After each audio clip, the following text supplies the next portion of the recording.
Now it's my pleasure to introduce our moderator for today's plenary session, Enterprise Tech Strategies. And please join me in welcoming John Campanelli. John is publisher of Crains Cleveland Business. He really gets IT and he really gets technology. And we at NEOS are very, very proud of kind of the budding partnership we've gotten and that we've been advancing with Crains. From our Crains NEOS CIO of the Year Awards to support for Tech Week and integrating Crains into our program today.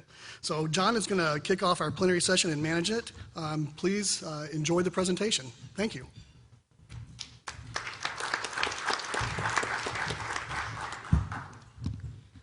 Thanks so much, Brad. Good morning, everybody. I am so honored to be a part of this opening session. This panel, they share 6 CIO of the Year awards. And if those awards are like Oscars, which is how we view them at Crains, we have in front of us Meryl Streep, Jack Nicholson, Daniel Day-Lewis, and Brad Pitt. And I'll let you guys decide who's Brad Pitt.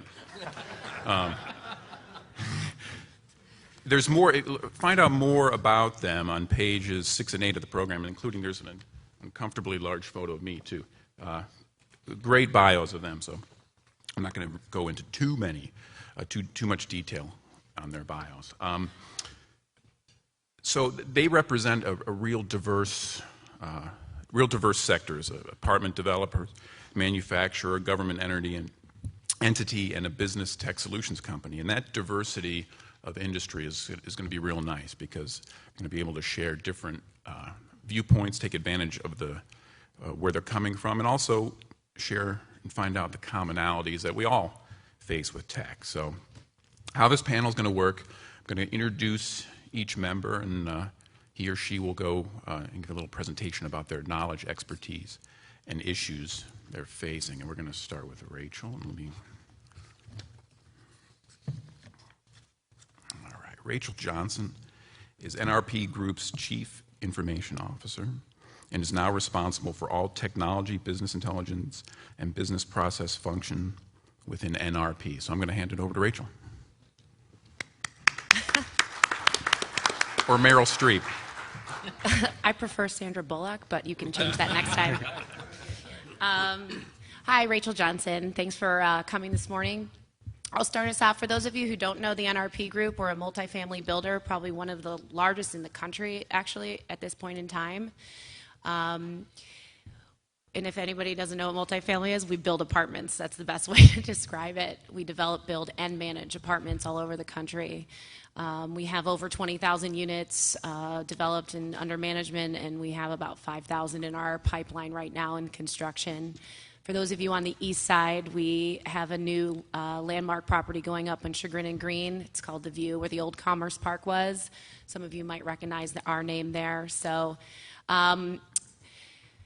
innovation is one of the topics I have been asked to comment on, and the NRP Group has doubled in size over the last 4 years. We've come out of a niche of affordable housing into a very competitive and successful luxury apartment industry right now that's at, let's just say, the top of their game across the country for most of us that are in this business. And in order to be competitive and to move fast, you really, truly have to innovate. I'm probably the most annoying person to have in any meeting in our company because I think the way to innovate is to always ask why. And I am the one in that meeting that asks, well, why are you doing that? Most of the time you need to step back and separate the technology from the business process and the business need and layer the technology over that once you decide on the process. I think a lot of people tend to say, hey, I heard we can do this now, or there's this new application, or we can upload things to a cloud, and they throw out all these great ideas. But is it really fixing anything? Are you just automating the current process or replacing a current existing process with different technology? Is it really adding value?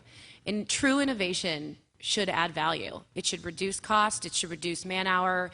It should create data capabilities that you didn't have before, and really change the game for you. So the one thing we always do in our organization is step back and say, well, what's the business process and why are you doing that? Most of the time, I find the reason business processes are established is because that's the technology that was available at the time. And today, with the new technology coming out pretty much every 5 minutes, I think when a baby is born, you can change every day. So you really need to step back and change the business process, and then layer on that technology that's going to, create those efficiencies for you. Right now, we've done a ton of innovation at NRP. Our growth has spurred our need to do that. We needed to move quickly, and we needed to do a lot more with the same people there, because you can't add people at the rate of lightning that you're moving. Real estate is a document-intensive industry, and so most of our innovation right now is focused on getting rid of paper, which adds a whole new challenging set of business processes and issues and things like that. In the past, it was getting information to decision makers quickly. We've created an entire intranet of business intelligence and dashboarding and nighttime alerts and all sorts of really cool business intelligence throughout our organization. So speaking of adding people at lightning speed, my next topic that I was asked to speak on is leadership, or talent and leadership, and retaining that talent and finding it. As we've grown, we have indeed added employees throughout our organization, and some key employees, not just staff in the field and more people to build and things like that. But we've also needed some really key leadership roles to drive our business to where it is going. And I'll tell you a little story. A couple years ago, one of our partners looked at me and said, "Our website is embarrassing." And I said, "I know. I don't even know what we do, and I work here when I go there, so that's awkward." And he said, "I really love the Starbucks website, and it makes me want to work there." And I said, "Who wants to work at Starbucks at 5 o'clock in the morning and make coffee for stay-at-home yoga moms? I don't." So, but it's weird. You go there and you want to work there because it made it look really cool and fun.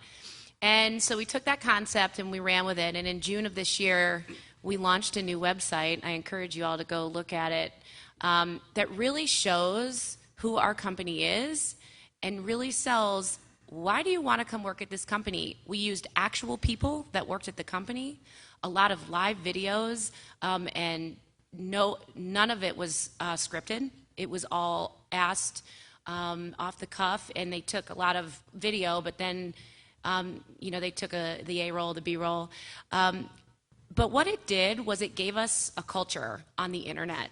And in today's world in Cleveland, when we're looking for resources, it's not a big market to go choose from a lot of really great talent. Most people who are really great at what they do have a great job in Cleveland.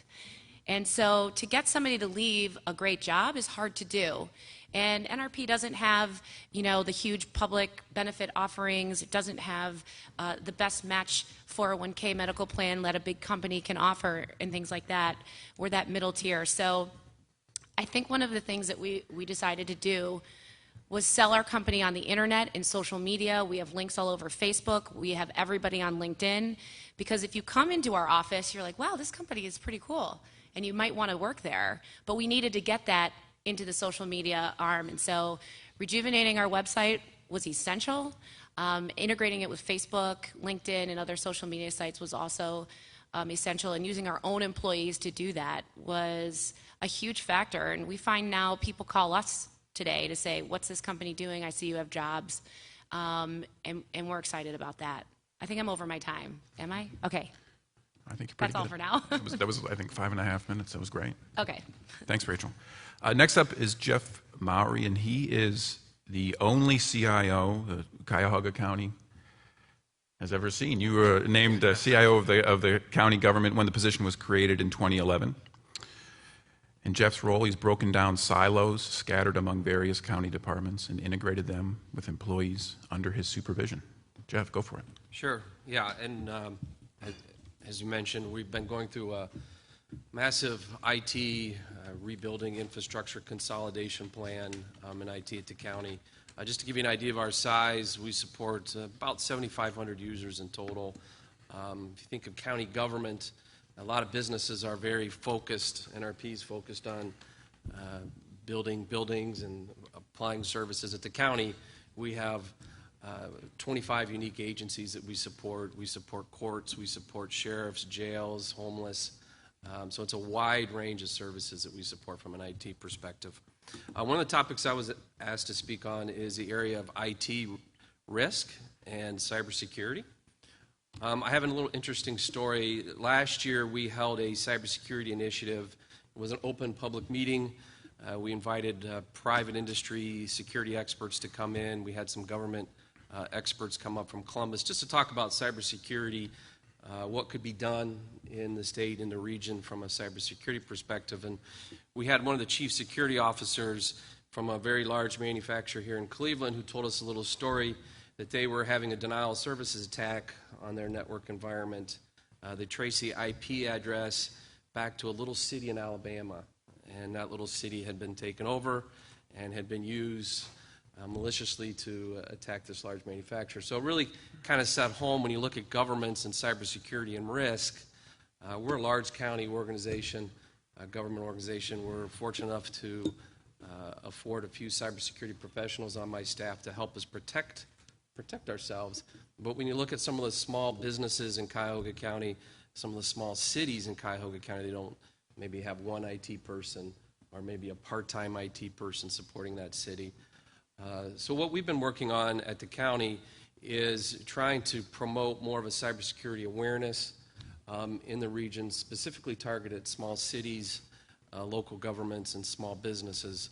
Cybersecurity Month is coming up for the month of October, and if you visit our website, if you go to cuyahogacounty.us and click on our IT security link, we've just recently upgraded our website that pulls a lot of cybersecurity risk management data together, one-stop shopping, targeted specifically at small municipalities, small businesses, and people that live in the community as well. So if you live in Cuyahoga County and you have a problem or an issue, we can link you to our Consumer Affairs website. You can get information to help you and provide best practices. We'd like to plan some more future cybersecurity events next year, targeting at bringing groups together and having discussions what we can do to prevent and make ourselves safer. So I would encourage you, I know we have a risk assessment forum that's coming up. I think Chuck Mackey, who's very strong and expert in the region in this area, is hosting today. My cybersecurity manager, risk manager, will be in that meeting. So I encourage you to attend that and learn more about what we have. I'm going to ask you a real quick question because Sure. With the talk of regionalism going around, we talk about the problems that, police and fire get all the attention. Has there been discussions about regionalism with IT? Absolutely. And what's your tenure quick? Is that how possible, and what are the big hurdles there? Yeah, well, we provide regional services for law enforcement today through our what we call our REDS network.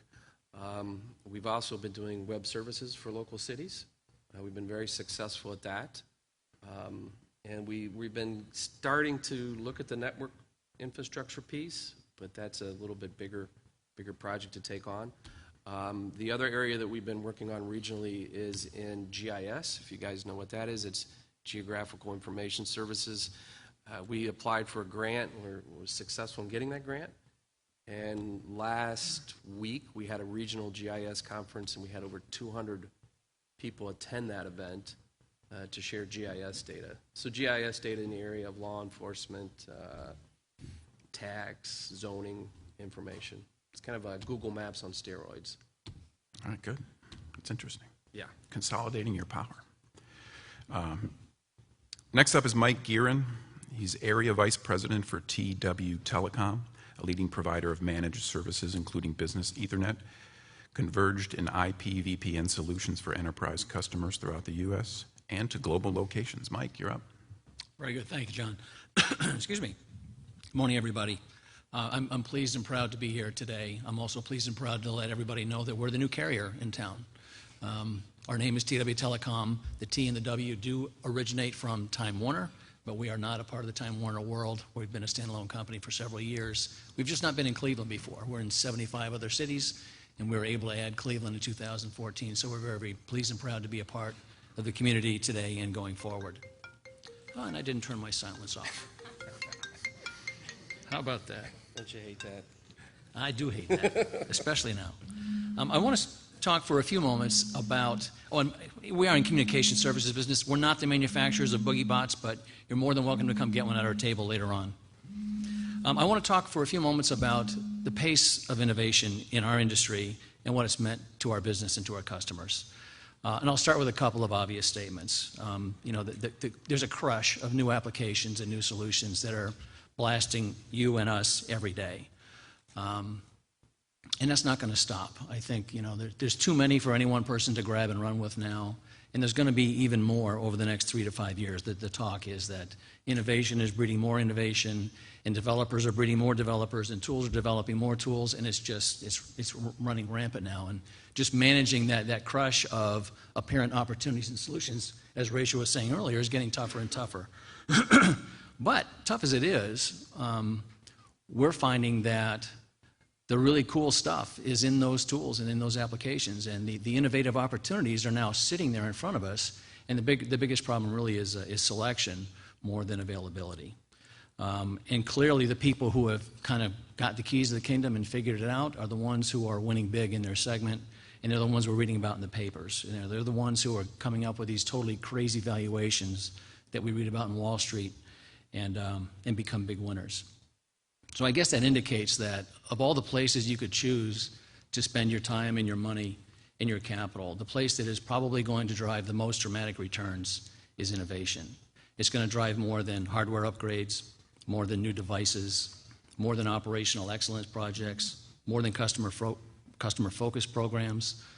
True innovations can transcend them all and deliver big wins.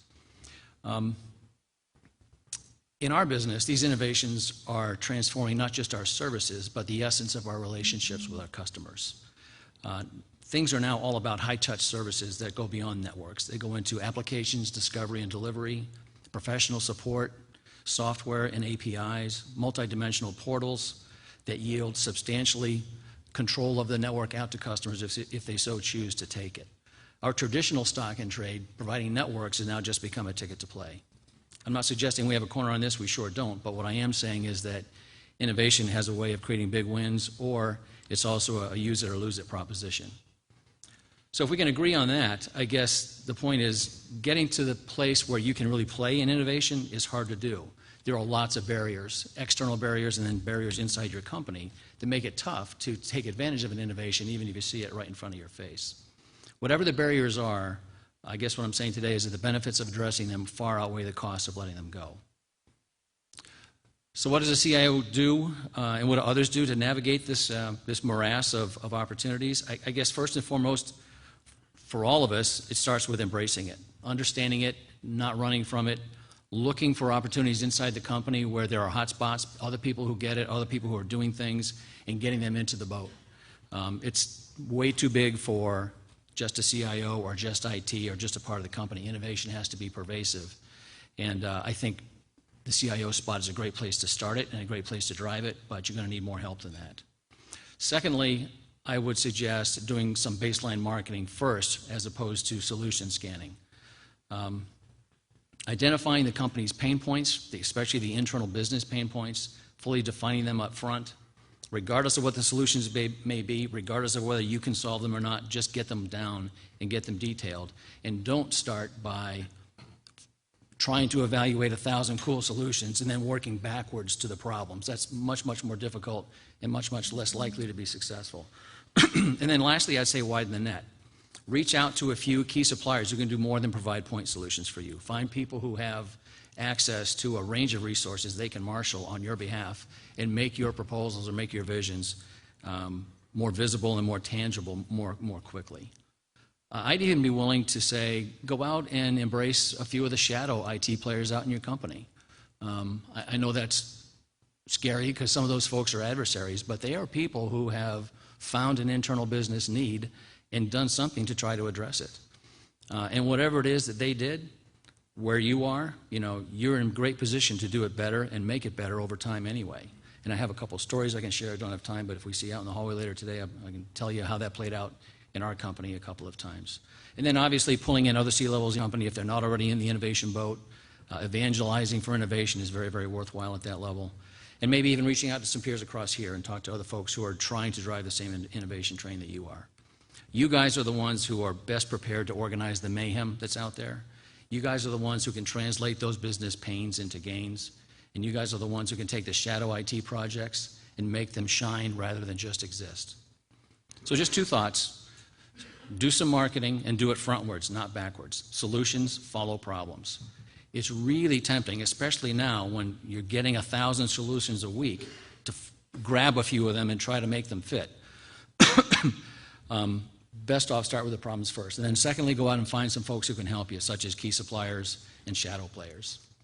So to finish, let me just throw a few examples of what these platforms are doing for our company and for my entire industry segment, communication service providers. Think back 3 or 4 years ago and think about how you procured and purchased network services as I tell you these things.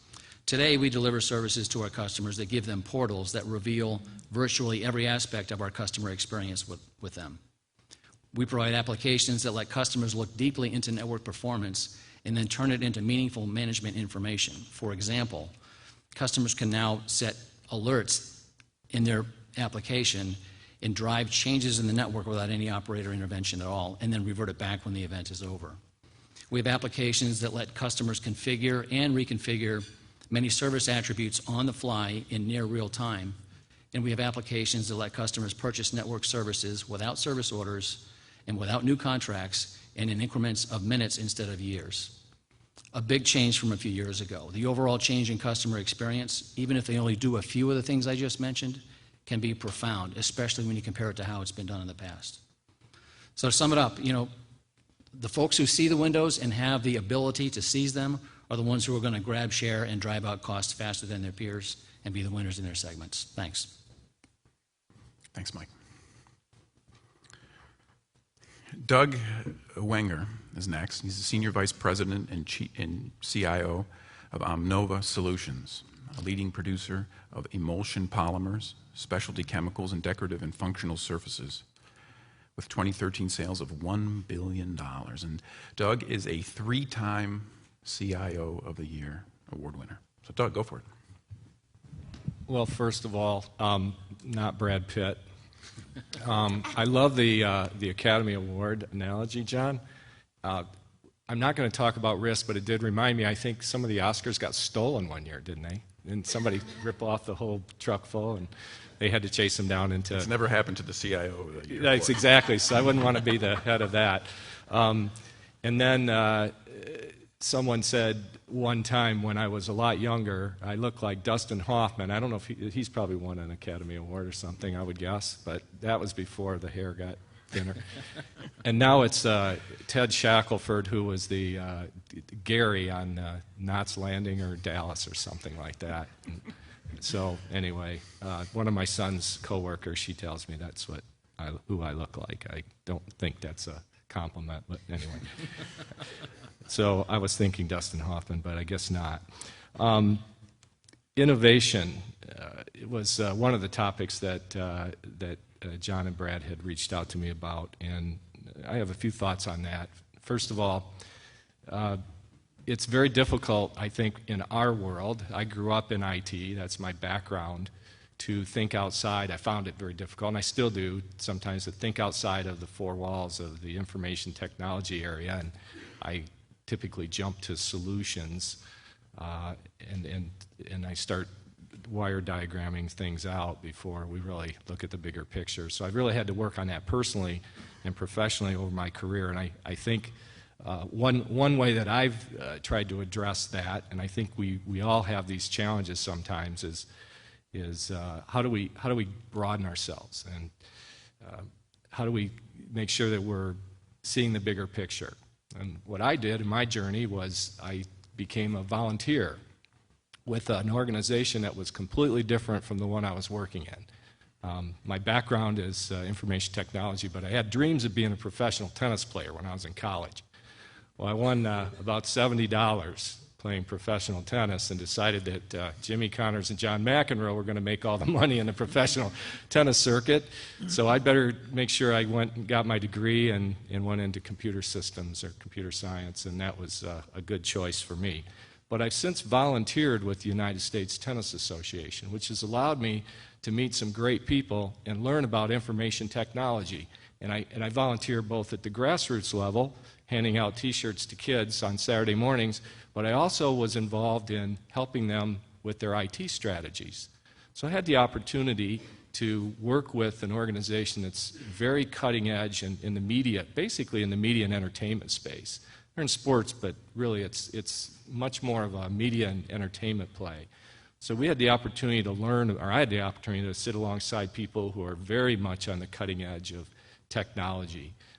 When you're dealing with 700,000 people in one place at one time, or over a 2-week period, excuse me, and dealing with Facebook and Twitter and all the emerging social media tools, but even the whole emergence of security around running an event and how can information technology help run an event that is basically a Category 1, I think is the term, sports event along the lines of the Super Bowl and the Olympics and so forth. So I had the opportunity to meet some great people and learn about other techniques for managing IT, to the extent that I actually invited the CIO of the USTA, his name's Larry Bonfante, to come to Ohio and address my team and talk to them about what it was like to work in another IT organization. As Rachel mentioned, you know, we all have our strengths and our weaknesses in our company, and sometimes I think people think, oh, well, there's this greener grass somewhere else, or why can't I do this or this or this, or maybe this organization over here is better and they probably don't have to take any calls from problems and they have all these great opportunities. Well, Larry came in and told us about what it's like to work in that organization. It was kind of interesting because I think we all came to the conclusion that things aren't so bad in Northeast Ohio. And that's one way that I think we can all encourage our teams and ourselves to keep our saw sharp, if you will, by working or volunteering and getting involved in a meaningful way with other organizations and learning about some of the solutions that they have. More internally, some of the things we've done at our company is we have a Lean Six Sigma group that actually drives process improvements around the world. And being in the manufacturing space, if you don't continue to do that every year, year over year, you're not going to be in business. It's just it's a fact. You have to continue to drive process improvements. We have basically a dedicated group of green belts and black belts who work on those types of projects. What we've done is we've tried to marry up the IT side with the process improvement side, and we actually sponsor greenbelt projects within the IT organization to improve our business processes internally, and also assign some of our team members to process improvement projects around the company, around the world. We actually went so far as to enter on our annual performance appraisal documents and goal-setting documents an actual section that defines one Lean Six Sigma process improvement that is basically required for us, all of our team members. And then how does that translate into maybe a little bit more of the recruiting and the talent side? I think it does touch on that. And 13 years ago when I joined the company, what I was observing is every time we interviewed someone or talked to someone about their background, it was always, you know, what kind of programming languages do you know, or what kind of systems have you worked on? And we've moved more towards understanding how have you solved problems in your past? How have you addressed challenges? And I think, you know, this back page of the 15 years, I'm on my second round or third round of 15-year pieces in my career.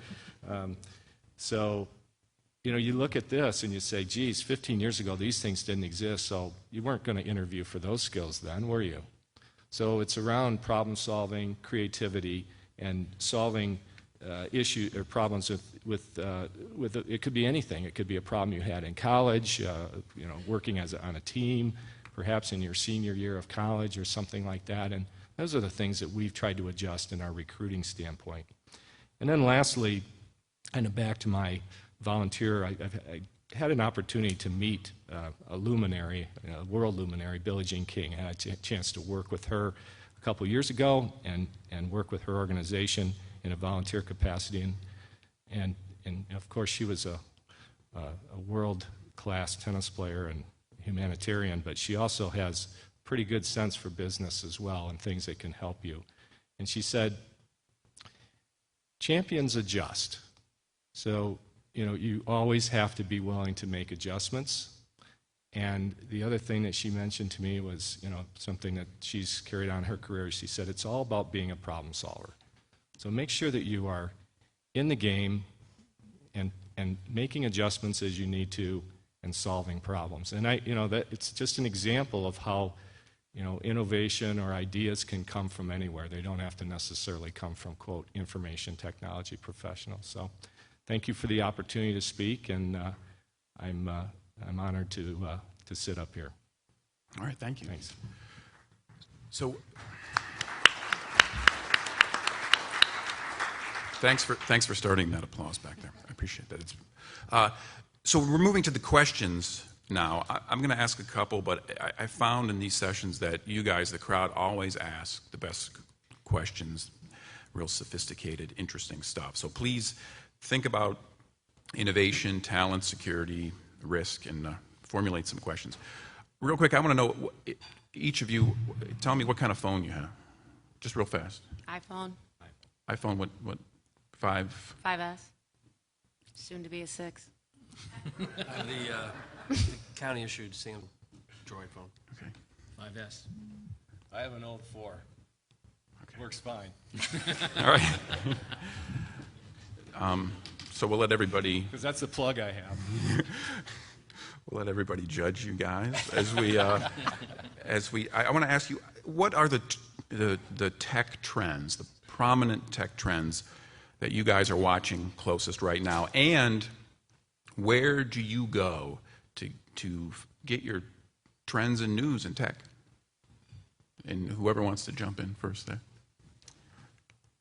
I'll get a start on that. I mean, it used to be client server. It used to be LANs and WANs, and before that it was just mainframes. But today it's cloud, it's big data, and it's mobility, and it's social networking. And it's the net effect of all 4 of them all coming together at the same time and all being able to interplay with each other that's just creating this fountain of crossover opportunities and integrated opportunities that didn't exist some years ago. So, but what we see coming to us is some amalgam of those 4 things. And as far as where do we go to get it? Where do you have a source where you check trends? Do you have a favorite website? People you talk to? Certain individuals who blog about tech that you try to get ahead of the curve there? I'm on the supplier side of that, so I'll let the CIOs talk. Brad will attest to this. There is no way a company our size and the IT staff that we have that we can be R&D. We do not have a large R&D IT process. We can't possibly manage all this stuff. So we try to manage ourselves to an 85% level, saying we can handle 85% of what comes at us, and 15% we are going to be going to the outside for, whether it's advice, whether it's supplemental services, whatever. Brad can attest. I have reached out to Brad probably a dozen times in the last few years on various topics. And I look at networks like this as a great source of information and collaboration. So that's what I do a lot. And also nurturing relationships with other CIOs outside of this particular network. I'm involved in 2 or 3 of them. Not that many, but having a network of a couple hundred names is, I think, very helpful. And that's what I would do, or that's what I've done. I'm the first to admit that I do not go home and read about technology, and so that really isn't part of my strength. It's actually one of my biggest weaknesses. So, as Doug said, I think the most important thing for a company our size, that mid-size tier, is you're never going to have the experts in-house, and you need to augment that with a very close strategic partner who is in the business of new technology, always learning, always on top of it. I'm never going to be able to keep on staff somebody who knows the latest and greatest development, technology, mobility, et cetera. So you have to have partners that can fill that gap for you and augment when you need it. So I would say we have a couple key partners. And I know some of you have seen us before, but Blue Chip has been a consulting partner of ours for several years now. And they're local here, so they've helped us a lot keep on top of some of the trends. And we're an enterprise Microsoft customer, and we have very good relationships. Some people don't have good relationships with Microsoft, but you have to fight to get somebody that will be, your sponsor, so to speak, if you're a Microsoft-based company. And I guess the trends that we're most looking at is mobility. We have almost 600 employees now across, half of who travel and who move from site to site across the country in different geographic regions. And for them to go back into an office, to log in, to get their report, to get their information. We have tons of business intelligence, but they really just want it on their phone or want it on their iPad or whatever tablet they might be using. Plus, as we have people who are moving around from site to site, we need them to carry every bit of their work pieces with them. So for us, mobility is huge. And whether or not you can do app development or can you just create a mobile website that looks like an app, fake app, I call it let's make a fake app. That's really what we're focused on for the next few months, next year for us. From a government perspective, we have to be a little bit careful because we're under constant scrutiny from Crains and from the Plain Dealer. So we have to be a little bit careful on how we spend the taxpayer dollars. And I'm not saying that stifles innovation or creativity, but we just, there's not a lot of forgiveness for failed projects. So we always have that kind of a tough balance between trying new projects but avoid risk or avoid failure as well. In our industry, in the government industry, there's a lot of government technology organizations that my staff is involved with, that I'm involved with. This year I'm chairing an organization called OCETA, which stands for Ohio County City Information Technology Association. And we have government CIOs come together twice a year for forums to share technology. We have a website that we share projects on. And then there's a lot of larger governments, state, national, that provide feedback to us. And I would say we have a fairly strong vendor community that supports us as well, that gives us a lot of creative ideas and brings some innovation to the table. Mike, you mentioned big data, and obviously a huge topic. I got a tour of the Music Box Supper Club, and they're doing a thing with flash seats. So if you go multiple times and you sit down, they'll say, Doug, you had an IPA last time. We have a new one on tap. So it's really interesting uses of big data. How is it affecting your companies and organizations, and how do you see it 18 months, 3 years down the road? From our standpoint, I guess the first thing that we see is it is driving bandwidth. There's just no way you can sit all the big data in one place. It's got to be dispersed and spread out and used by a lot of people, or the value just won't be there. So that means you've got to find a way to get from Cleveland to some other city, to some other distribution point or some other customer base. And, it's just very common today to see it. Our customers buying things in what I call gig flavors.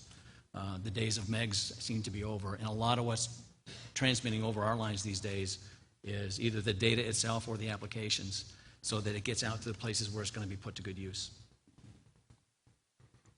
Anyone else? Yeah, in our business, it's definitely becoming a focus. We have not typically spent a lot of time in that type of thing. Analytics has been an area that we've now really started to focus on a lot more than we had in the past. Our company has been primarily decentralized over the years. We were a part of General Tire and then GenCorp, and the company had multiple companies rolling up to it. Since the spinoff in 1999, the company's focused a lot more in two market segments. So our consolidation of information is a lot more important now than it was 20 or 30 years ago when the company had dozens of different business units. We're spending a lot more time on analytics. It's a big focus for us, trying to anticipate macroeconomic factors, predictive market moves, those types of things. It's a big area for us. We're not where we want to be yet, though. Yeah, at Cuyahoga County, we started a program in 2011 called County Stat, and it's a statistical program or a performance measurement program. We have each of the agency directors come in once a quarter and talk about stats in their department and how well they're doing. From an IT perspective, we started supporting that through some in-house reporting tools, a lot of the in-house kind of siloed reporting tools that we've been using. This next phase for this year, specifically in our health and human services area, we're looking at integrating some more business intelligence tools and looking at an enterprise-wide BI tool set that could help us prevent or promote stat metrics, not just within the agencies, but ultimately then out to the public.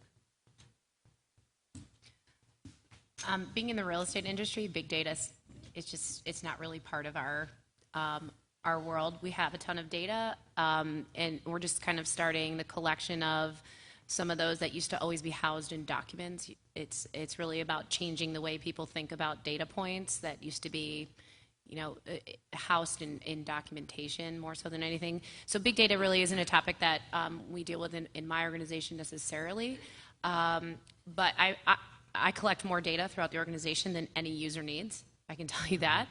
And there's so many ways to be effective and efficient with all the, technologies available today. So, I mean, we're in no way near where other companies that are customer transactional level type, service companies and things like that. So it's just, I don't have much to say on the topic. One other large comment I'd like to make about big data. Besides the fact that the bandwidth grew on us very rapidly, the big data has to be housed somewhere. It's got to start somewhere, and it's got to be protected. And we're seeing massive, and you can see some of these in the trade rags, the massive warehouses that are out there now in some of the big cities, but they also have to be housed here as well. And that's presenting a great opportunity for data center operators, including our two other presenting sponsors here today, Blue Bridge and Expedient, to provide not only that warehousing space, but the value-add services that go around making sure that stuff is solid and good and getting to where it has to go. Brad, we're approaching 9. Do you want to throw it to the floor?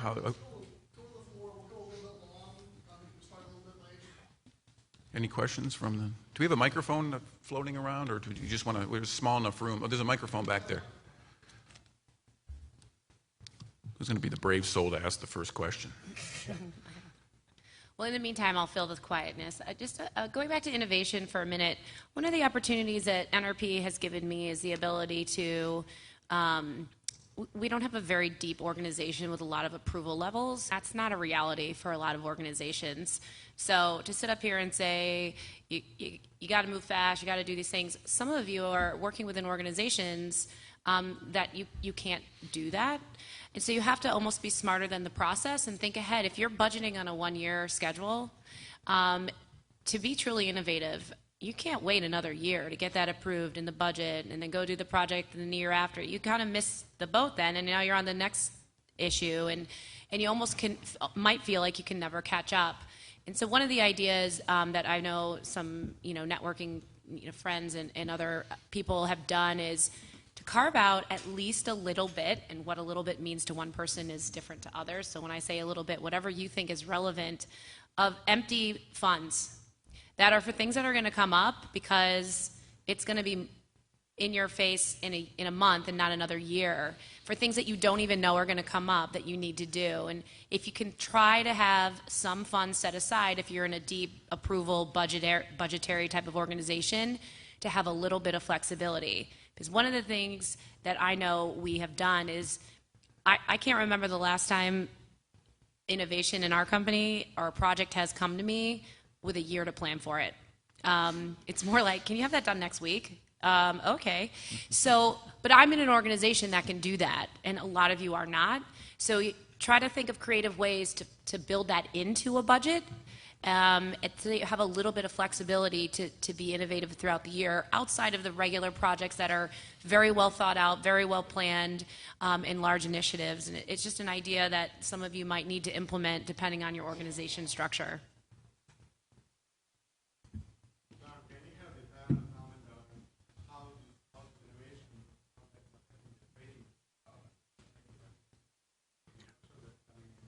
How innovation is affecting what? I'm sorry. Oh, for training. How does all this innovation affect training of your workforce? They hate us. We're terrible at it. It's something we just recently have been speaking about. We have no training department. From a corporate perspective, we have certain parts of the company that have trainers. Change management in your organization is very important when you're innovative. I take change easily. So for me, I'm like, what's the big deal? Just start doing this tomorrow. And a lot of people cannot do that. So having subject matter experts within your business, instead of having a global training, you have to attend the training. I mean, in today's world, first of all, nobody wants to go to a training class. It's a waste of time. We do a lot of prototyping. Let's have this group do it. Feedback, change a little bit here and there that they didn't like, then go to the next group. So we do a lot of group rollouts so that not the whole entire organization is getting something at once. I think that helps. So, and then you have to have champions throughout your business. You have to have at least one person in each little pocket of your business that's getting the change or getting the innovation, that's going to accept it and go. My only other strategy is I usually roll out changes to a long-time business process to new employees because they don't know any better, and they're like, okay, that's how I do this function, and their feedback is, yeah, it's fine, I don't know, I just always uploaded my documents here, and they're not complaining about something else, and then it's really hard to complain when other people are saying it's super easy and fast. So another one of my strategies, because we've had growth and we have a lot of new employees, is to roll it out to new employees first, so that they can't complain about, well, I liked it the old way and things like that. So I've a lot of different ways. We are terrible at training formally, though. I'm first to admit it. We don't spend the money on it, I guess, is more the point. This is directed for those who have already started big data initiatives. What would you say have been your biggest pain points and any lessons learned that you would share with the companies that are just starting off in the journey? One of the challenges that we've had is we have two distinct business units that serve different markets, and their information is quite a bit different as far as how they're organized and their management structure and their segmentation of customers and product lines. I'm a big believer in common processes, so it has been very, very difficult. We spent most of last summer in the basement of our headquarters building working on a project to try to normalize and standardize the analytic system design for two distinct business units. Time will tell whether that was a good idea or not. The challenge we had more going down a level, we had the right people in the room, but they could describe what the business structure was and the information structure, so we were technically able to put it together. The problem is that when we're trying to report on it, it doesn't, the common reporting techniques don't work quite as well because the information, the relationships between the information are different. And if I had to do it over again, I'm not sure I would have tried to do one enterprise analytics repository. I might have done two. I hate to say that, but that might be where we have to go eventually. That was one big problem we had. Just kind of building on that, our government, we have actually 25 unique lines of businesses, so to try and get some common metrics has been a struggle. But I think that's a age-old IT issue that we've always struggled with is starting projects like that. What do your customers want to measure, and how do they want to measure it seems to be one of the biggest stumbling blocks for us. So getting that first set of requirements has always been an issue.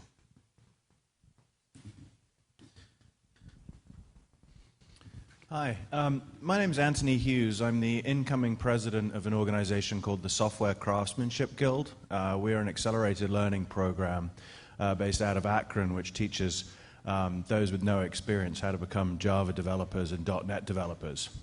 As we work with our students, I'm curious to know from you as IT leaders what advice you would give to folks coming into the profession to raise to the ranks that you've been able to achieve. What are the key attributes that you see in folks that are able to rise through the ranks?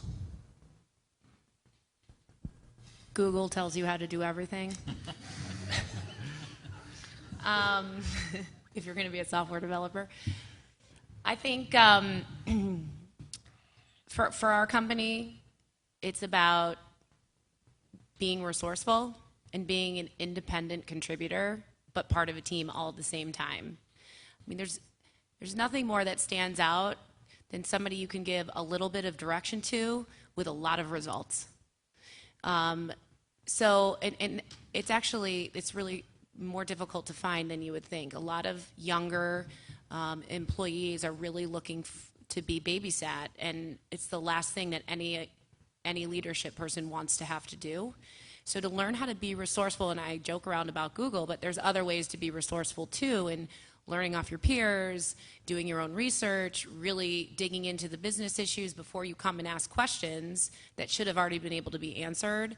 And I think a lot of my star contributors are independently being successful with a little bit of guidance from their leadership team. And to me, those are the people who stand out and climb pretty fast. I liked your Billie Jean quotes. Adjust and solve problems. I think those are two keys for anywhere you want to go, including development. But I'll add also the question earlier about training. I would say to young people, don't wait to be trained, go get the training. If your company doesn't have it, go find it. If it costs a few bucks, spend it. You've got a lot of years in front of you. There's a lot to learn. There's a lot to know. Training is a great breeding ground for getting that breadth that will allow you to become a problem solver and allow you to be flexible and adjust. I could talk all day on this, but the two or three things that I personally have seen in my career that have helped me is, one is I've had an opportunity to work both in the what I'll call the infrastructure side and the business system side. And while maybe I enjoyed one side or the other, I was asked to do both during my career, and that, I think, gave me a great foundation for appreciating the challenges of both of those types of IT sub-professions, if I will. The second thing is, early in my career, I had an opportunity to work in one of our manufacturing plants at my former company, Kellogg's. I went and worked in a manufacturing plant as a control systems supervisor. At age 28, I had the opportunity to go into this plant, but I had to get up at 4:30 in the morning. I was wearing protective gear. I went to college. I have an IT background, and I'm wearing a hard hat, glasses, can't wear my rings, no watch. It was completely protective gear in a food-grade plant. I spent 3 years in there, and when I one of the things that our CEO told me, the reason that I was hired for the job I had is because I had experience in the field. I had been out in a manufacturing plant. I had done fire watch. I had done weekend call, cleaning up, problems, if you will, that happened in a 2,500 person plant because I was on the plant leadership team.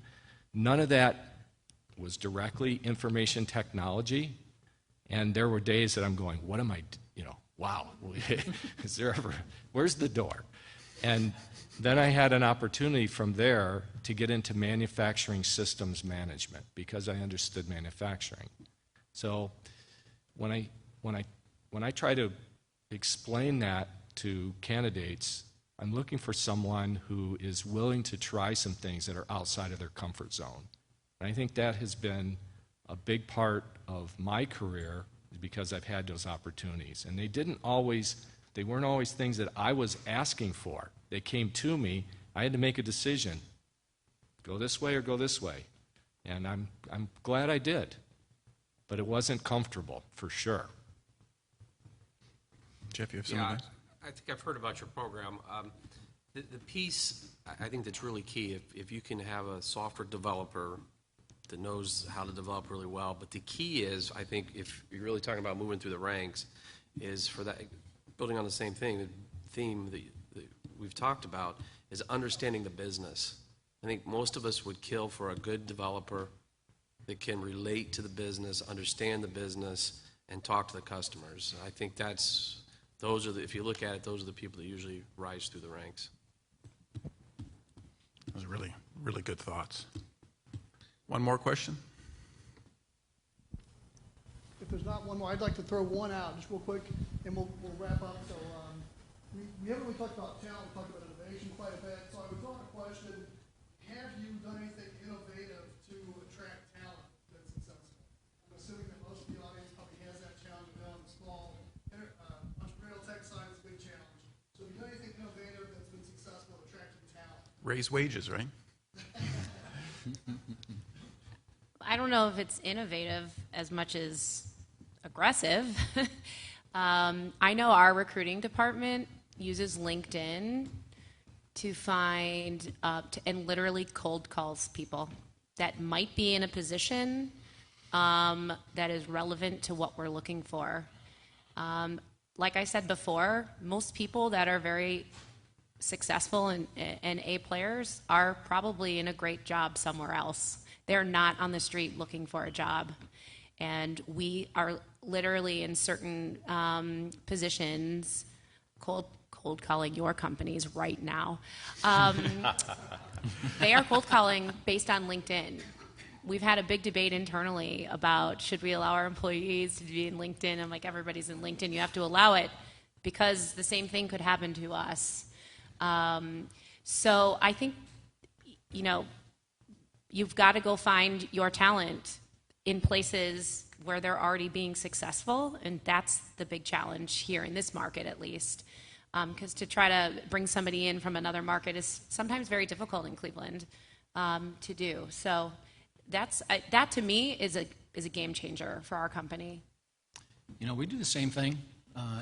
If we find, say, 8 or 10 people that we call them passives in LinkedIn, and out of those 8 or 10, if 1 or 2 of them look like knockouts, the hiring manager makes the call. HR defers and says, if that's the one you really want, you better make that call. And HR will call the other ones and see if we can cultivate them as well to keep the base big enough. But I don't know if that's an innovation, but it's a practice we kind of layer on top of that because I think the database scanning is happening broadly, and it's got to be done. A number of years ago, I was at a CIO roundtable meeting in Northeast Ohio, and it was at Sherwin-Williams, and Tom Lucas, the CIO there, gave a presentation about how they're using interns. And we ended up taking that idea. It wasn't ours, but we took the idea, and we basically operate our help desk with interns, which creates a pipeline for hiring. It was a big change for us to go from in-house full-time to more like a fast food restaurant. Because we have many, many more people part-time than we did a few people full-time. And that's worked out relatively well for us over the years. I think from a government perspective, this has been a challenge for us. we definitely could use some improvement in this area. You know, we've had some open positions. Most of those positions, the successful candidates that have filled have been through actually networking has been our most success, is meeting people in organizations like this, kind of getting the word out. We advertise in the traditional dice.com, those type of locations. But I would say networking has been our probably best effort to get good talent. All right, good stuff. Thank you to our panel.